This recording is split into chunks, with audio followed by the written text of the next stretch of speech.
Dragnet. Ladies and gentlemen, the story you're about to hear is true. The names have been changed to protect the innocent.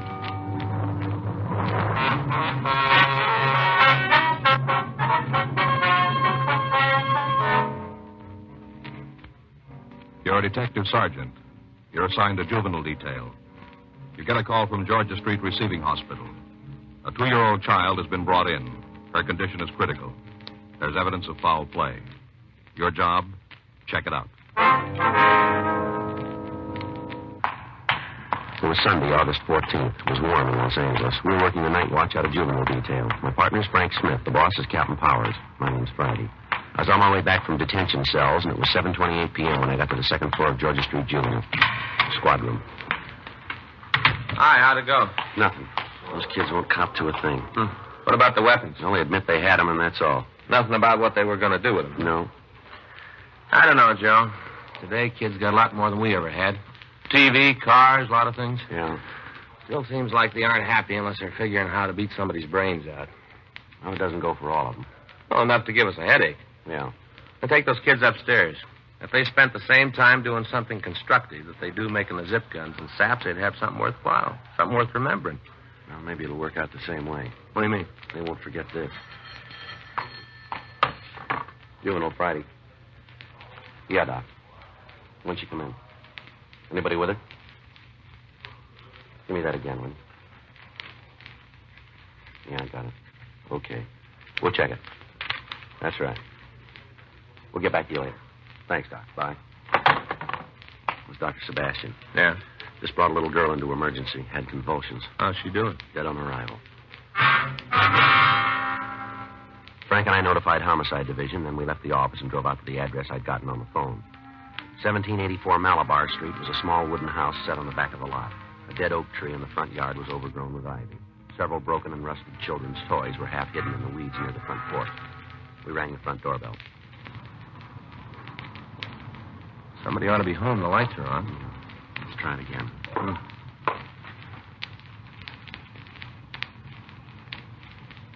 Yeah, somebody's coming. Yes, Miss Manson, that's right. What do you want? police officers would like to talk to you. We have to go through it all again. Don't you think I feel bad enough about it? We're sorry to bother you, ma'am, but there's some questions we have to ask you. All right, come on in. You might as well sit down. Thank you. Thanks. This is Frank Smith, and my name's Friday. How do you do, Miss Manson? Hello. You're the child's aunt, is that right? Yeah, her mother's my sister. And where's your mother? I don't know. Been trying to get in touch with her. Left messages all over town, but I guess she ain't got any of them. The child stay with you, does she? Yeah. Been here since she was 6 months old. Feel like she was my own. Mm-hmm. I've got 3 kids myself, all boys. Always wanted a girl. When Joan said I could have Melissa, it made me feel real good. Like a daughter of my own, real good. Mm-hmm. Knew it didn't make any difference to Joan. None at all. Wasn't anything that mattered much to her. I always thought Melissa was something that shouldn't have happened. In the way, that's what she said. Yes, ma'am. In the way. Mm-hmm. What happened this evening? What do you mean? Well, you're the one who called the hospital, aren't you? Yeah. As soon as I knew there was something wrong, called him. Mm-hmm. What happened? Well, this is Sunday. Yes. Every Sunday morning, Joan comes by and picks up Melissa, takes her for the day. Mm-hmm. Just like always, she was here this morning. Yes, ma'am. It's going to be a big day. She told the baby they were going up to Griffith Park to the zoo, see the animals. Mm-hmm. Oh, we all sat around and ate. My kids, and baby and Joan, and the kids went to get dressed. Yeah. After she was dressed, they left. Joan and Melissa going to the zoo on the ride. Real big day, real big. Mm-hmm. About 6 they came back. That's this evening? Yeah, 6 o'clock. The baby didn't look real good, kind of hot and flushed. Yeah. I asked Joan if she'd given her a lot of junk. She said no, nothing that had hurt her. That's what she said. Mm-hmm. Just came in the house, and then she left. Said she had an appointment, that she couldn't be late. Just dumped the baby inside the house and walked out. I see. I gave her a bath. Thought it might make her feel better. She was running a little fever. Warm bath's supposed to bring down her temperature. Yes, sir. Didn't do any good at all. I asked her if she was hungry, and she said she was, so I gave her some dinner. Had no more than taken 1 bite, and she had the first sip. Mm-hmm. Sitting right there at the table, and she had it. I didn't know what to do. Never had nothing happen like that before. I didn't know what to give her. Did you call a doctor? Yeah. We don't have a telephone, so I went down to the Coroner. There's a booth at the gas station. Yeah. Didn't want to leave the baby alone, but there wasn't any other way. Nothing else I could do. All right. Go ahead, please. Doctor wasn't at home. I left word for him to come right over, and then I came back. Didn't no sooner walk into the house than she had another fit. Scared me to death. Poor little thing sitting there. I could see she was in pain, terrible pain, and there wasn't anything I could do for her. Mm-hmm. I just couldn't wait anymore. I went back and called the emergency hospital, asked them to send an ambulance. Told them it was important and to send somebody right away. A couple of minutes after that, the men got here and took her away. Poor little thing. Yes, ma'am.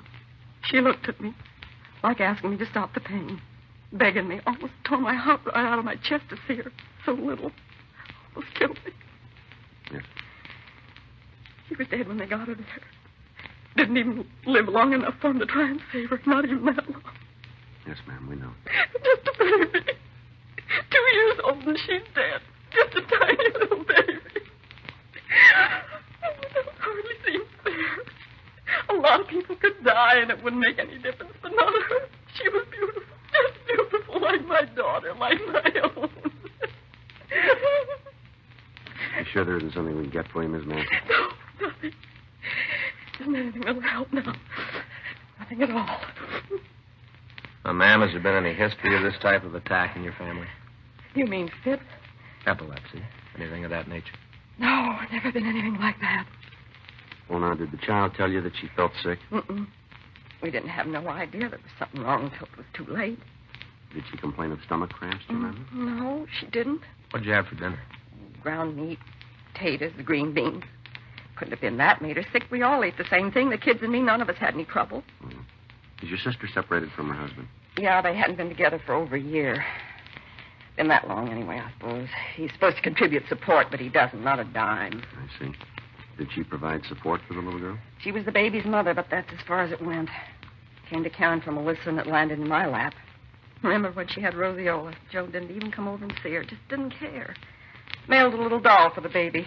Guess that was supposed to make up for her mother not being there. Can you tell us where we can contact your sister? Sure. Place over on Hewitt Street. Got an apartment there. You have the address? Yeah. Won't do much good to go over there, though. Why's that? Well, she probably ain't home. Chances are she's out someplace running around having a good time. I see. Don't even know that baby's dead. Hasn't got the slightest idea. I will go and see her. Hope you won't mind waiting for her to show up. You're going to have to. Probably wait a long time. Yes, ma'am. She don't care about the baby. Never did. Told me a couple of times. Just a rock around her neck. Talked about how hard it was for her to get a husband with a kid. All the time how the baby was making it hard for her. Mm-hmm. All she ever thought about herself. Didn't want anything to interfere with that. Just herself. She won't care about the baby. She won't care at all. Probably won't even talk to you. I think she will. Why should she? No reason for her to even see you. Yes, there is. What? We're trying to find out why the child died. Oh, she just got sick, that's all. There isn't anything more to it. Melissa just got sick. You seem pretty sure about it. Of course I am. Couldn't be anything else. You think there was anything else? You think there was something wrong? We don't know yet. Well, then talk to Joan. Ask her. Anything wrong with Melissa that happened today, she ought to be able to tell you. Talk to her. Yes, ma'am, that's what we'll do. Hope it does you some good. Wouldn't surprise me a bit if she knows what had happened. What's that? She's probably got an idea. I wouldn't want her to know I told you this. What do you mean? If there's something wrong with the way Melissa died, if there is, Yes, ma'am. it wouldn't surprise me if Joan killed her.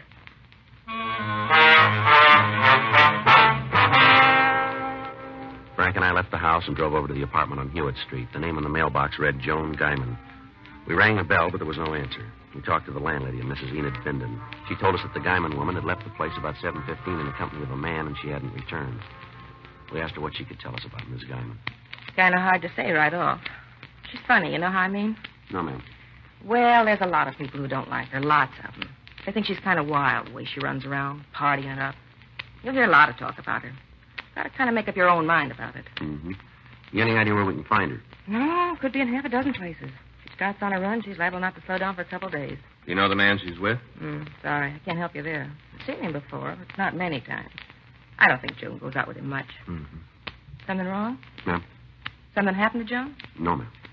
Must be some reason you're nosing around. Anything you want to tell me? It might be a little better if we talk to Miss Guyman. That's the way you want it. I ain't going to pry into something that don't concern me. Yes, ma'am. Have you ever met Mrs. Guyman's little girl?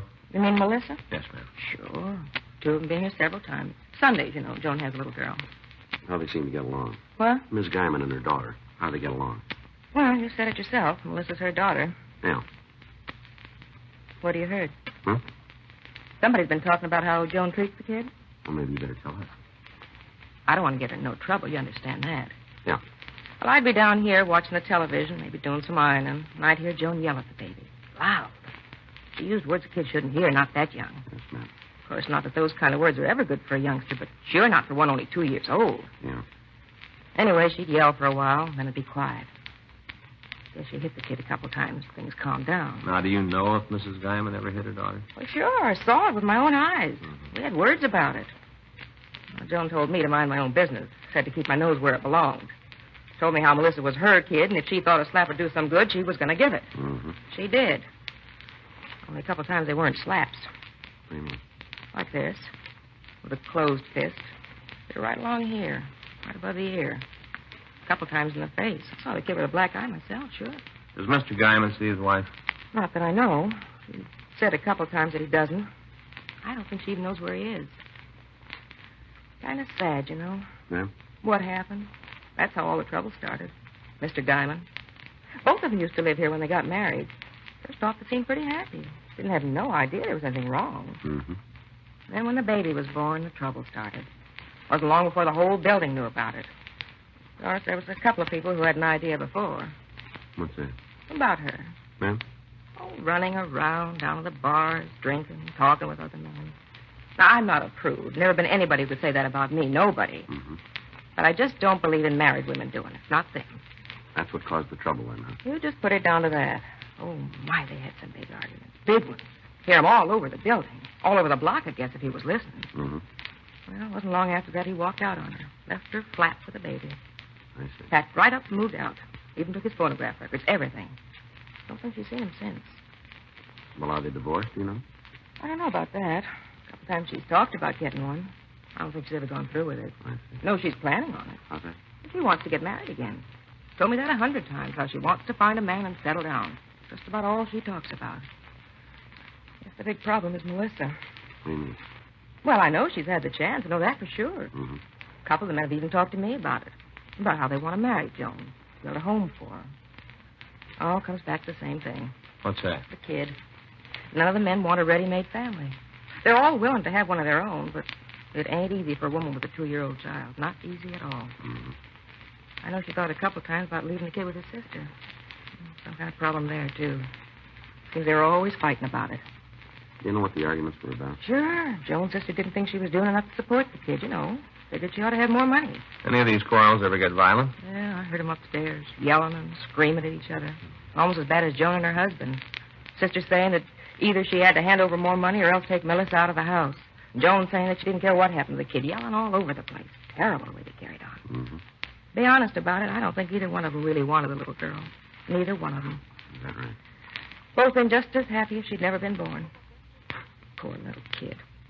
Wonder they didn't try to put her in another home, you know. Find some people who wanted her. Would have given her a chance to grow up being loved. That's right. Least they could have done, given the little kid a chance. Oh, I don't know. Maybe someday Joan will wake up, realize what she's doing. Mm-hmm. Maybe she will. Let's hope it's not too late. In the company of the manager, Frank and I checked Joan Guyman's room. There was no indication that she wasn't going to return. We asked Miss Bindon to notify us as soon as she heard from the Guyman woman. We returned to the office and checked with the crime lab. They'd finished going over the child's clothing, and they hadn't found anything out of order. We put in a call to the coroner's office, and we talked to Chief Deputy Coroner Vic Wallage. He told us that the autopsy would be held at 10 a.m. the following morning, and that we should have the results by 11. He went on to say that in his examination of Melissa Guyman, he'd found several bruises on her neck and back. However, he was unable to tell us if the blows might have been strong enough to cause her death. 12:16 a.m., we ran the names Joan Guyman and her sister through R&I. There was no record on the sister, but we found that the Guyman woman had been arrested several times in the last year on charges of 4127A, drunk. The rest of the night was spent in checking out the places she was known to have frequented. An attempt was made to find her husband without result. The next day, Frank and I met in the squad room early to put through a call to the coroner's office. Yeah. Mm-hmm. What about the bruises? I see. How long's that going to take? Right. We'll keep in touch with you. Okay. Bye. How about it? They finished. What's the cause of death? They're still not sure. What do you mean? They think she might have been poisoned.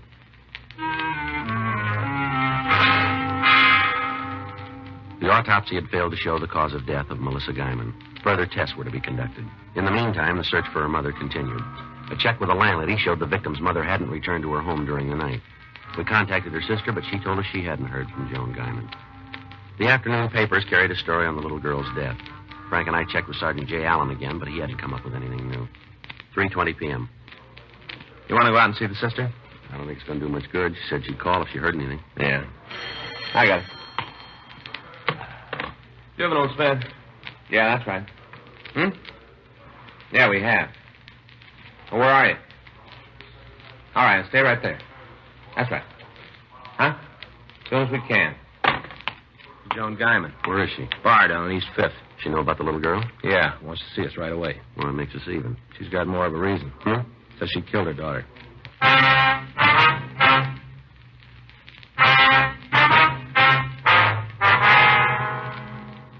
Frank and I left the city hall and drove over to the bar. When we walked into the place, it appeared to be deserted. The bartender told us there was a woman answering the description we gave him in one of the rear booths. Joan Guyman was in her late 20s, but she looked at least 40. She'd been drinking heavily, and she'd been crying. Yeah? Somebody you're looking for? You're Miss Guyman? That's right. Who are you? Police officers. Frank Smith. My name's Friday. Yeah. I knew you'd be here. I look good. Why don't you sit right down and make yourself comfortable? Which one of you fellas I talked to? He talked to me. Yeah. Well, then you know why I asked you to come down here. Yes, ma'am. You want to tell us about it? No. How's that? You asked me if I wanted to talk about it. Well, I don't. I don't even want to think about it. I wish it never happened. Is that right? You probably think it's funny I'm not crying, don't you? Don't you? You think there's something wrong with me? My baby's dead and I'm not crying? Well, do you want to know why? You want to know? Why don't you tell us, lady? Because there ain't no tears left. Not a single one. Them all cried out. That's why. You better put that down. You've had enough of that. I think I ought to have a lot more. A lot more. You said you killed your little girl, is that right? That's right. Well, tell us about it, will you? No reason not to. No reason for anything anymore. All right, go ahead. I killed her. I killed her. It's like I'd put a gun up to her head. I killed her. Is this the same? Go ahead. Oh, poor old kid. She didn't want much. Hardly anything. One of those dolls with the hair you can wave, that's all. The doll with curly hair and her mother. And she got the doll. I gave it to her yesterday when we came back from the zoo. It's just seeing how happy she was. She was happy. Mm-hmm. Another thing I wouldn't give her. No mother. Poor little kid. She didn't have no mother. Just me, that's all. It's me. Yeah. Yes, I did it. What's that? Killed her. If I'd been her mother and kept her with me, it never would have happened.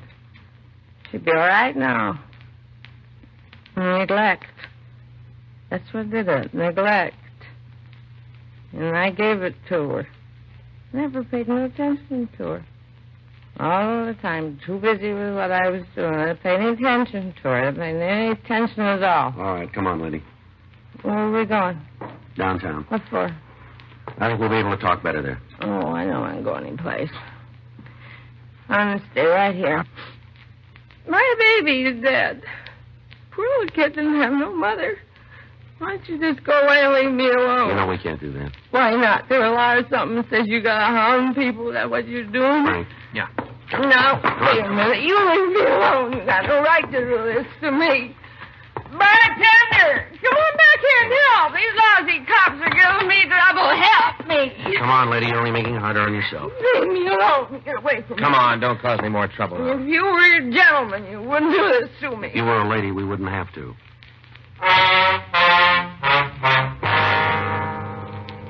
We took the woman back to the city hall. After several cups of hot coffee, she straightened out enough to give us a story. She went over each step of the previous day, naming all the places she and her daughter had gone and all of the foods they'd eaten. There was no apparent cause for the child's death. In talking to her, we found that the child was wearing different clothing when she was brought to the hospital. Frank and I drove out to Mrs. Guyman's sister's home and picked up the dress and the coat the little girl had worn. It was turned over to the crime lab, 2:15 p.m. Funeral Friday. Yeah. I don't know. We'll have to check it. Right. Yeah, as soon as we know. Right. Ray Pinker over at the lab. Yeah? Just finished going over the little girl's dress. Find anything? A couple of stains. Yeah? Traces of poison. Along with the crew from the crime lab, Frank, Mrs. Guyman, and I went back to her apartment where a thorough search was started.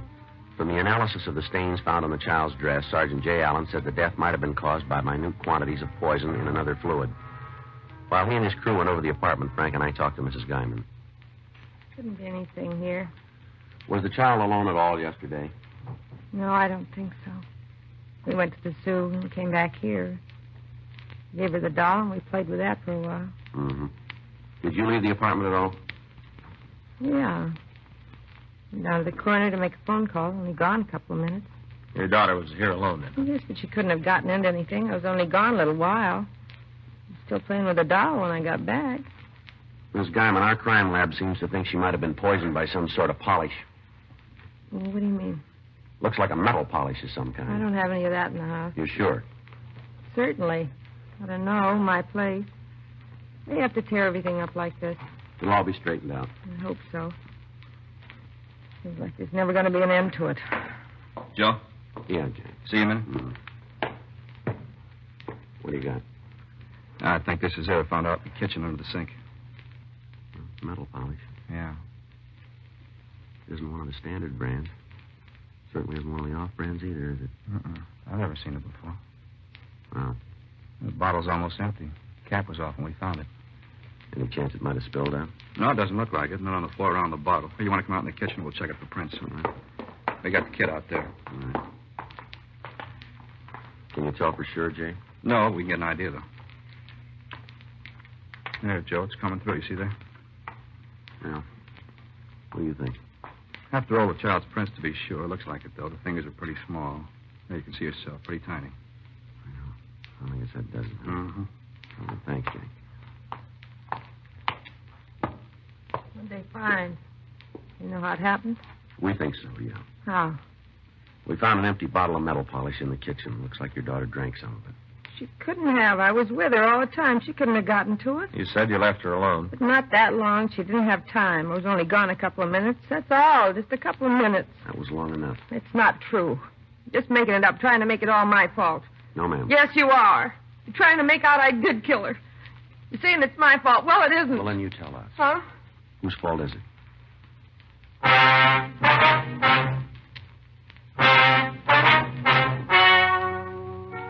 The story you've just heard is true. The names were changed to protect the innocent. On August 18th, an inquest was held in the coroner's office in and for the county of Los Angeles, state of California.